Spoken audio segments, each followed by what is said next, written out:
Back, as many of you know, it's been a tragic 2 weeks, culmination of watching 13 of our servicemen and women give their life. 18 who are seriously wounded, dozens of innocent civilians dead.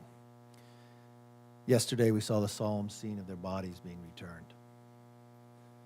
Today, I got a phone call from the Secretary of Defense saying the military is completely out of Afghanistan. Many of you have been working to get Americans out. There are still hundreds of Americans left in Afghanistan. Even before coming down here, I got a text coming from a pregnant American woman who'd been beaten with her children.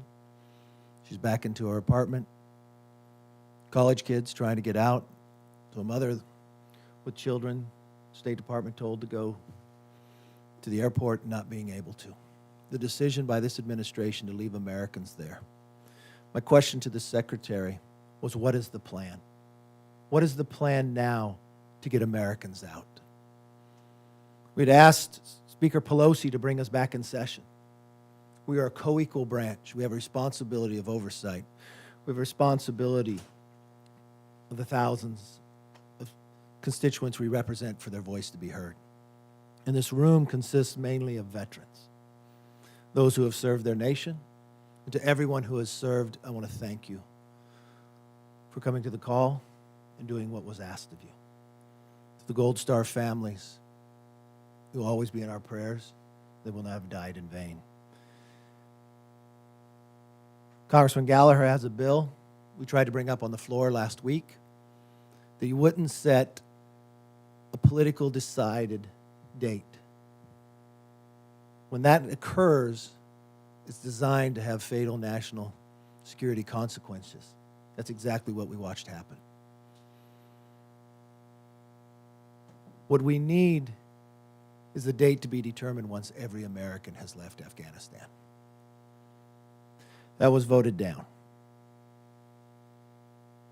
Congressman Gallagher has updated his bill. Tomorrow is pro forma. We'll ask for it to be heard for passed unanimously. For the administration to tell us what weaponry was left, what's the plan to get Americans home safely, so everyone could know and we could work towards that. Here we have a number of members who served as veterans in Afghanistan themselves. I want to first turn to Michael Waltz. Thank you, Leader, and thank you for your leadership in pulling us together to try to deal with this crisis. I want to thank also so many congressional offices, so many of you, Republican and Democrat, where congressional offices, members of Congress and their staffs have had to step up and step in with so many other veterans groups to try to save Americans and to try to save our allies. And frankly, have had to fill the void of this administration's leadership. Just this morning, I personally was on the line with 2 American citizens and their children outside the gate of Kabul International and had to give them the heartbreaking news that I understood it to be closed. We're now trying to smuggle them out through other means, and that is happening organically from veterans, from Republican and Democrat offices, from nonprofits. Basically everybody but this administration is getting Americans and our allies out. So where do we go from now? I think you're already seeing the State Department and the White House try to set the stage that there's good terrorists and bad terrorists, that the Taliban have moderated, that we can trust them to get the rest of our citizens out and to not harm our allies. Well, let me ask you this. There is a Navy veteran, Mark Frericks, that's been held hostage for the last year and a half. So is he free to go? What we have just handed the Taliban and these terrorist groups is a mountain of leverage on a silver platter. Every time they want money, every time they want recognition, every time they want economic assistance or access to billions in foreign reserves, they can walk down the street and take another hostage. We have to remember, too, that this same thinking, appeasing terrorists, concession after concession after concession, The same team that's around Biden was around Obama, that did Benghazi, that did the Bergdahl trade, that recklessly pulled us out of Iraq, that led to the ISIS caliphate and attacks around the world, including inspired attacks here in the homeland, that led to the Iran deal. And they're exercising that same playbook. You cannot appease terrorists. They understand strength, and they understand leverage, and they understand military might. And we're showing none of that right now. A Middle East ambassador just reached out to me and said the word across the region is that jihad is won and democracy is lost. That's shameful. And that is going to make America less safe and get future American soldiers killed that have to go back to deal with this mess.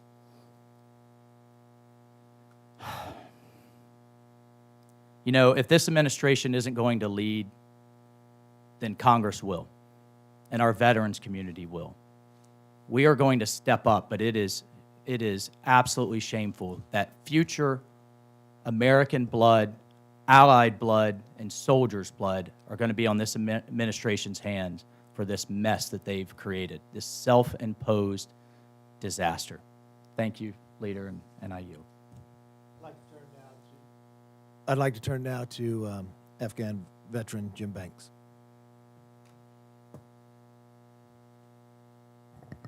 I, too, want to thank the leader. The leader is doing what the Speaker of the House is not doing. The leader brought all of us together today to talk about these critical issues and what we can do about it. On the eve of the NDAA markup in 2 days, the leader of the minority party is doing the job that the Speaker of the House is not doing and bringing members together to talk about ways that we can help our Afghan allies and ways that we can get every American out of Afghanistan from behind enemy lines. And I want to commend the leader for that type of leadership. When I served in Afghanistan as a Navy logistics officer, I was on the front lines of the process of turning over American equipment to the Afghan army and the Afghan police to fight against the Taliban. Never would I have believed then, or up until this point where we are today, that not just a little bit, not just some, but all of the $85 billion worth of American equipment that we turned over to the Afghan police and the Afghan army would fall in the hands of our enemy. That's where we are at this point because of the negligence, the hasty and incompetent withdrawal led by this commander-in-chief. All of the $85 billion worth of equipment has been left behind and fallen into the hands of the Taliban without any plan. There was never a plan by this administration or the Pentagon to destroy or evacuate any of that equipment, knowing what we now know is that they knew, this administration knew, that the situation on the ground would deteriorate and the Taliban would take over the country. They knew it, and they lied to us. This president and his leadership lied to the American people because they knew it. They knew the Taliban would take over if they made the move, the hasty withdrawal and the move that they made, leaving $85 billion of equipment, vehicles, weapons and ammunition, night vision goggles, medical supplies, biometric devices and data of our allies, all of it falling into the hands of the Taliban. But it gets worse than the Taliban. This administration has known from day one when they took over, and the Pentagon leadership has known for years that the Taliban is one thing, but the far greater threat is ISIS-K. They've been warning us about it. They've warned us about it before the House Armed Services Committee. Many of us have taken CODELs to Afghanistan over the last couple of years with General Scotty Miller, who was the most recent commander on the ground who led this withdrawal. Representative Bouchon and I were with him 2.5 years ago. And General Miller told us then what we now have seen occur, that if we pull out just like we did, ISIS-K would be the greater threat, the more significant threat to the lives of the American people and an imminent threat to the homeland. And that's the situation that this administration has allowed to happen. It's unforgivable, and we're going to continue to fight like hell to get every American out of the country, but also to hold those accountable for what they've created, the mess that they've created in this country. So with that, I yield back. Let me turn to former Navy SEAL and veteran of Afghanistan as well, Dan Crenshaw. And thank you, Mr. Leader, for pulling us together. and showing that we take this problem seriously. You know, I actually took the train down today from New York City. I was in Manhattan, in Lower Manhattan, at the where the World Trade Center is, with some firefighters who were there that day. We'd been planning this for a long time in preparation for the 20th anniversary.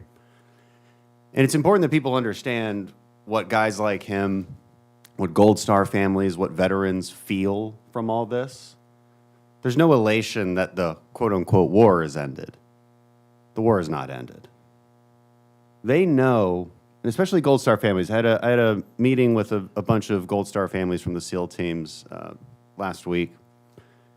And the goal of that meeting was to kind of see where everybody's at. How are you guys feeling? And it turned out there was no existential questions about whether their son or their husband had died in vain. That was the worry, that people feel like our sacrifices were made in vain. But nobody actually had that opinion. Everybody knew, no. What did we get for 20 years? Well, we got no more 9/11s. We got no attacks on the homeland from this threat that caused 9/11 in 2001. And it's worth noting, we were not at war on September 10th, 2001. We weren't at war when the USS Cole was bombed in 2000. We weren't at war in 1998 when our embassies were bombed. We weren't at war in 1993 when the World Trade Center was bombed. But somebody was at war with us. We were just pretending like they weren't. And after September 11th, we stopped pretending. And unfortunately, today, we began pretending again. We began pretending like we ended a war. And I hope nobody's writing a headline that says, we ended America's longest war. We ended no wars. We didn't lose a war, we didn't end a war, but we did give up a strategic position in that war, in that fight. It will now be extremely difficult to deter or deny terrorist safe havens. We just can't do it. We don't have airfields nearby. We don't have the resources. Taliban will most likely close off cellular networks and internet, making it impossible to target. We don't have eyes and ears on the ground anymore. And the homeland is now at more risk than it has been in 20 years. And don't take my word for it. You can take the intel community's word for it. And I think what's more frustrating even is what Jim had alluded to. The intel community told this administration this would happen. Whether it was 2 days or 2 months or 6 months, they said, it will fall to the Taliban. So knowing this, why keep going with a terrible plan? Why keep going with a plan that has no evacuation plan, no plan for the equipment left behind? Why on earth would they do that? Because they love the slogan, no more endless wars. That's why. We made foreign policy based on an emotional slogan, and it has made America less safe, not more safe. And then they dare to blame the military for it. They say, well, you know, the generals said we can't keep Bagram, we don't need it. The generals said we can't keep Kabul secure, we don't need to. That's not the full story. See, the DOD is given a mission, and that mission was get our troops down to 0 and keep some security on the embassy. That was their mission. Now, if they had been given the option of 2,500 more troops, they could have kept Bagram. See, that was actually the suggestion of the Department of Defense. So do not let this administration lie to the American people and say that the DOD suggested that we leave Bagram, that we leave Kabul. It's just not true. The DOD was put in a position where they had to make that choice. And that should be on the record. And as we find out who is culpable for this complete disaster, I think those are some of the avenues that we'll be going down. Thank you, Mr. Leader. Thank you, Dan. And now let's go to veteran Mark Green. Thank you, Mr. Leader, and thank you for bringing this group together. I want to thank my colleagues who served their country, not only here, but wearing a uniform and taking the same oath many years ago. The Taliban broke the agreement that it made with this country from the very beginning. And clearly this year, at multiple points in the timeline, the Taliban continued to break that agreement. Whether it was the power-sharing agreement overall, by their taking over the country, or the agreement to allow Americans to pass through checkpoints. I cannot tell you how many calls have come to my office, and every member seated at the table today calls to their office of Americans who are saying, I can't get through the checkpoint. The Taliban won't let us through the checkpoint. And yet our president did nothing.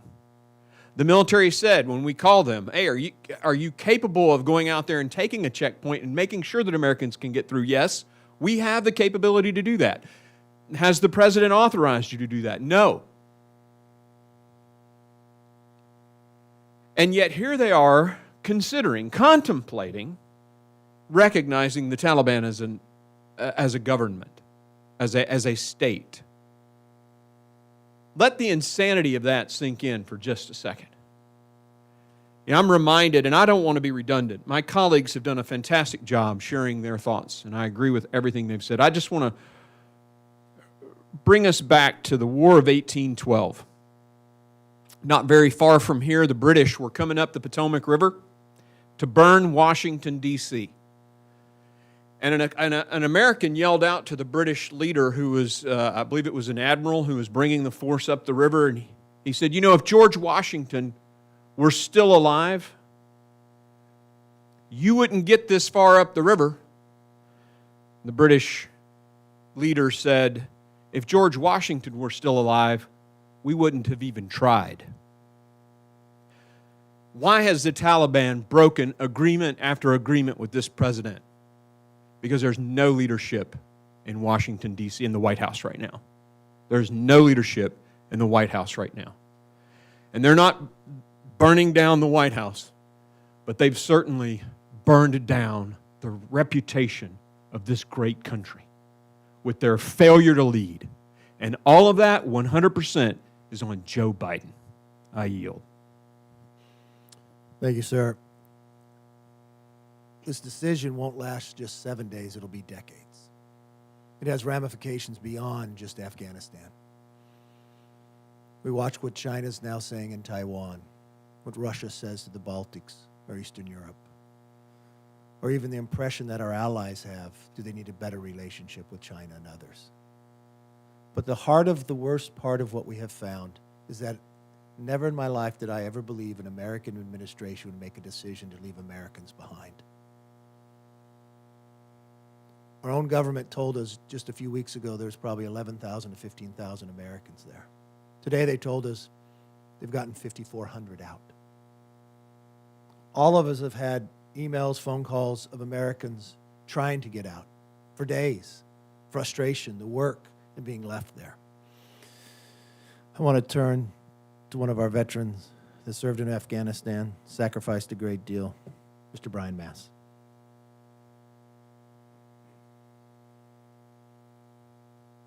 The Taliban, Al-Qaeda, ISIS-K, it doesn't matter what name they go by. We shouldn't even call them dogs, because it's an insult to the animals that we all love. That's the truth. They're swine. They exist for one reason, and that's to be slaughtered. That's the only reason those terrorists are around, because we haven't killed them yet. That has to be the commitment. The same commitment of those that are laying under flag-draped caskets right now. Their commitment is what we owe this situation in the world right now. There is a line beyond which they will not go, our enemies. There is a line beyond which they will not cross. That was the commitment of those that towed the line at the airport. And every one of our brothers that towed the line in some other place in Afghanistan to say, you will go no further. Your reign stops here. Your tyranny stops here. If we are still America, if we're still the America that every one of the lions in this room loves, fought for, represents, that you all love to cover because it's a place worth covering, then that has to be the next step, the commitment of those that are laying under those caskets as we speak. I can go to veteran Mr. Gallagher. Thank you, Leader McCarthy. You know, last week I actually had a moment of hope because we had a briefing with the Secretary of State, Secretary of Defense, high-level officials in the Biden administration behind closed doors. And in that briefing, a lot of our Democratic colleagues actually pushed back quite forcefully on the August 31st withdrawal date, pleading in some cases with the administration not to adhere to an arbitrary date and abandon hundreds, if not thousands, of Americans, leaving them behind enemy lines, leaving them with the threat of being taken hostage. And then a couple hours later on the House floor, when given an opportunity to turn that sentiment into legislative action, our Democratic colleagues did nothing. They voted against a common sense bill that would have required the administration to report on the number of Americans left in country, the number of Afghan allies seeking refuge, and to abandon the arbitrary withdrawal date until every American got out of the country. And they did that because they didn't want to jeopardize the Bernie Sanders budget that we voted on last week. Well, now here we are with another opportunity to do the right thing. And hopefully our Democratic colleagues will join us in this effort. We're going to reintroduce this bill that starts with a simple sense of Congress that Americans do not leave American citizens behind in Afghanistan, trapped behind enemy lines. It also requires an evacuation plan from the administration and clear reporting on the numbers of Americans that are left there, the number of their family members that are there. Congress needs to know the state of play on the ground in Afghanistan. It has an IG report of any agreements with the Taliban, and then it requires a report on the status of any equipment and classified material that we abandon in Afghanistan. And then critically, it has a prohibition on the funding, either indirect or direct, to the Taliban going forward, as well as a sense of Congress, as my colleague, Mr. Green, mentioned, that there should be no recognition, no formal recognition of the Taliban. We believe this is a common sense bill that should command widespread bipartisan support. And we believe it is all the more important because if you watch what this administration is saying right now, in fact, yesterday, I turned on the Sunday shows and I saw our National Security Advisor, Jake Sullivan, go on TV, and when asked about what's the plan for Americans, getting Americans and our allies out after August 31st, he said, well, we believe we have substantial leverage. Because the Taliban wants recognition. We believe we have substantial leverage. What fantasy world model UN conference is this administration living in? The Taliban doesn't want an invite to Davos. And we surrendered our leverage to a jihadist terrorist organization on the ground. Leverage comes from power on the ground, not from a sternly worded statement referencing the international community. It is time for Congress to step up, and it is time for the Speaker to bring us back into session in order to pass this common sense bill. And shame on us if we sit on the sidelines and do nothing as Americans are trapped behind enemy lines. We watched our president tell us that he would do nothing different. We heard him say that he's planned for every single scenario. Nowhere would I think the American government would plan to leave hundreds of thousands of Americans behind. What is the plan to get them out? It is very simple. This isn't a partisan issue. This isn't a Republican, Democrat, Green Party. Tomorrow on the floor, there'll be an opportunity. I've heard Democrats say they're frustrated with this president. This is your moment. This is your time to put America before politics. It's very simple. Sense of Congress. What is the administration's plan now that they made a decision to leave Americans behind to get them home? Give us a briefing on what weaponry did we leave behind.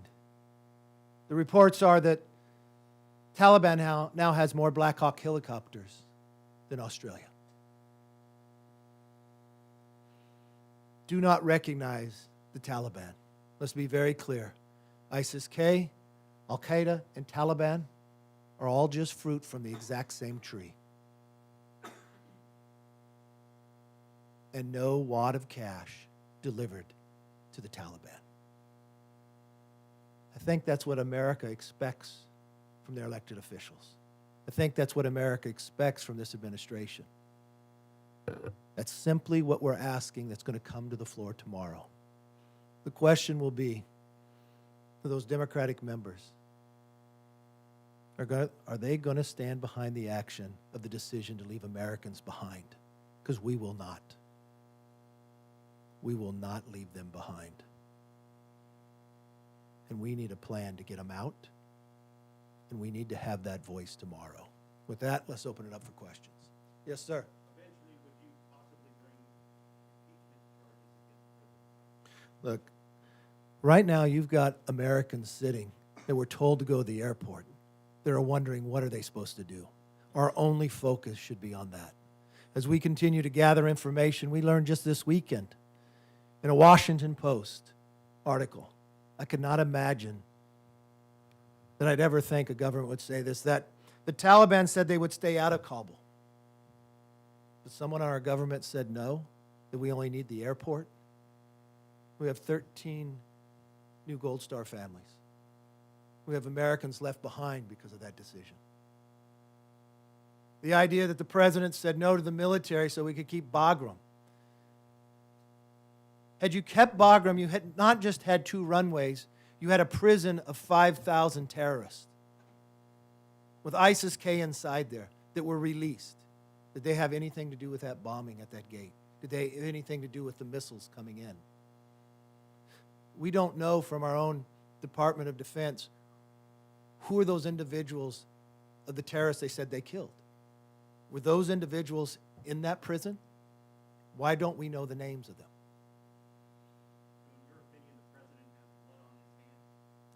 In my opinion, we have a whole administration. And if you look at this administration, many of them have worked before. They worked in a past administration that gave us Syria. It could be giving us one more Syria problem that we have now. Yes, ma'am.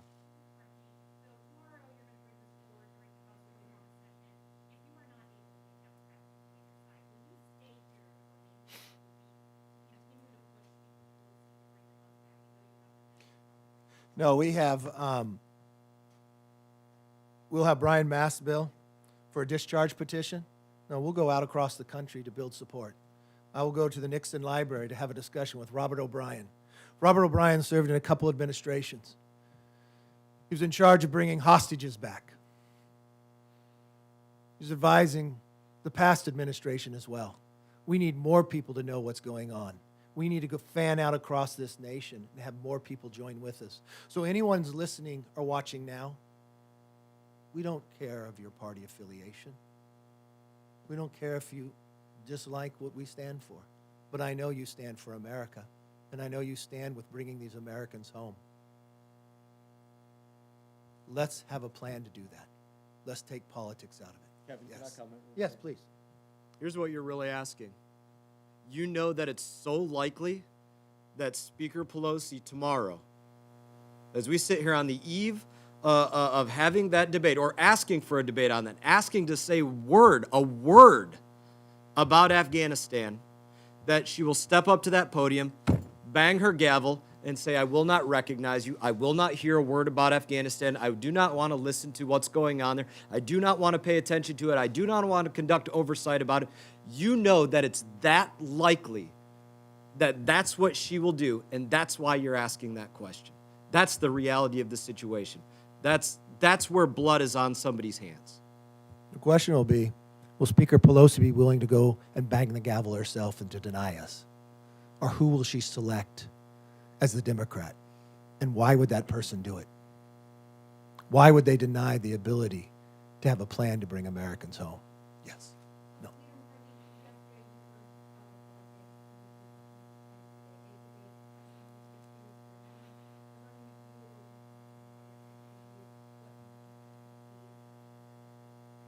We're going to use every legislative possibility to make this case. But I would turn it over to Ranking Member Rogers.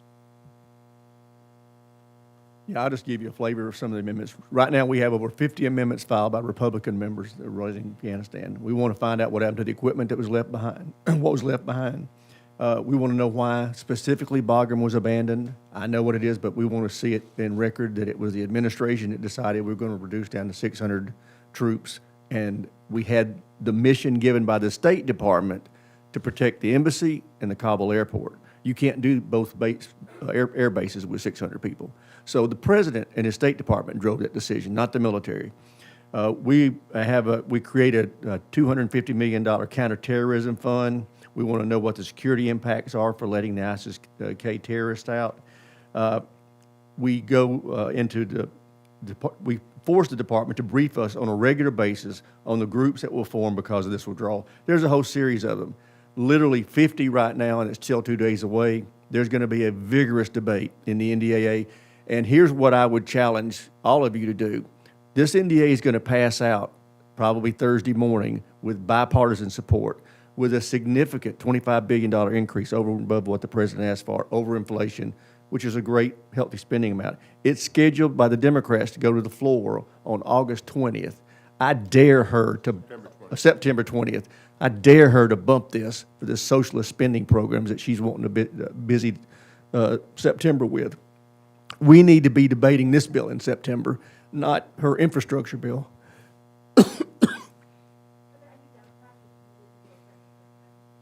Have no idea. We'll find out on Wednesday.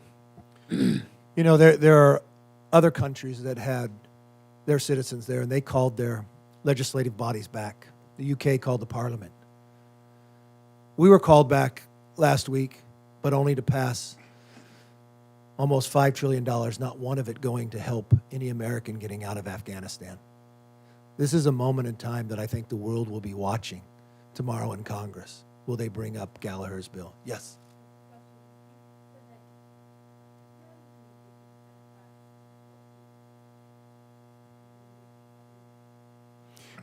Look, we reach out to everyone. I've listened to many Democrats. We've been in briefings.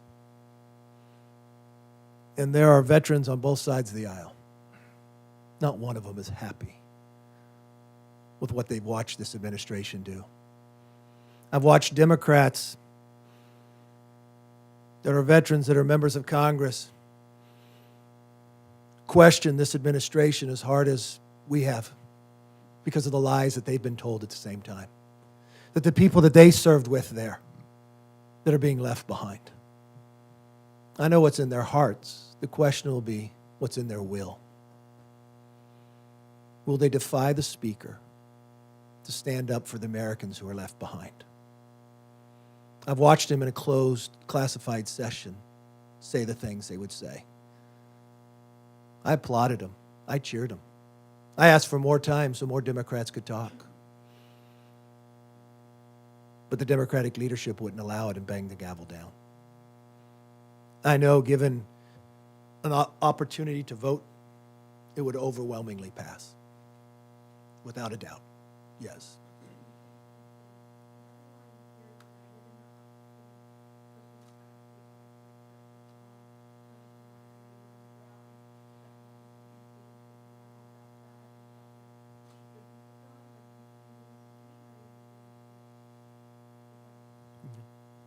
You know, I would say I'm in agreement with what we are trying to do here, which is pushing this administration for accountabilities, making sure that we are not forgetting the folks who are on that ground, the American citizens that were left behind, our loyal Afghan allies who are still there.